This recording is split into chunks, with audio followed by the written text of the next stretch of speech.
ధరణి గురించి ఎక్కువ చెప్పుకోని అవసరం లేదు. ఎందుకంటే ధరణి వల్ల నేను లాస్ట్ టైం భూభారతి దానిపైన మీటింగ్ అయినప్పుడు కూడా చెప్పిన, ధరణి సమస్య లేని ఊరు లేదు, తండ లేదు. ఎక్కడ చూసినా ధరణి సమస్య ఉంది.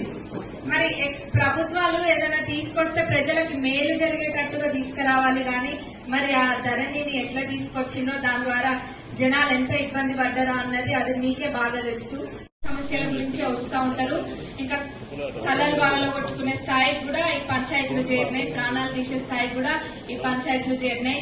కాబట్టి ఇది ఇట్లయితే ఇబ్బంది అని చెప్పి అప్పుడు ఎలక్షన్స్ టైంలో తిరిగేటప్పుడు కూడా మీరు చాలా మంది ఏ ఊరికి వెళ్ళినా గానీ ధరణి సమస్యల గురించి చెప్పినారు.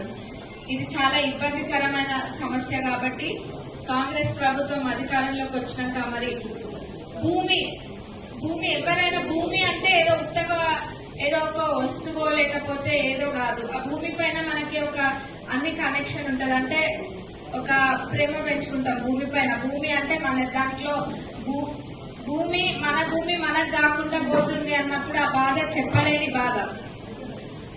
అవన్నీ కూడా దృష్టిలో పెట్టుకుని ఆలోచన చేసి కాంగ్రెస్ ప్రభుత్వంలో మన అసెంబ్లీలో ఈ చట్టము పాస్ అయింది, మీరందరూ కూడా చూసినారు. దీని ద్వారా భూభారతి ద్వారా ఏ భూమి సమస్యలున్నా గానీ తప్పకుండా తీర్తే.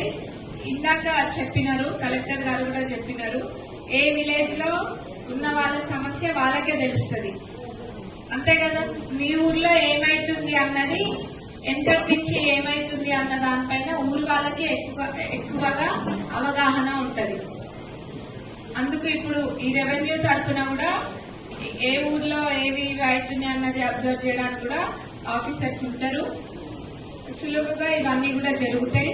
మరి భూభారతి చట్టం అందరికీ, ముఖ్యంగా జనాలందరికీ, రైతులకి ఇంకా భూమి ఉన్న ప్రతి ఒక్కరికి కూడా దీని ద్వారా న్యాయం జరుగుతుందని ఖచ్చితంగా చెప్తున్నా.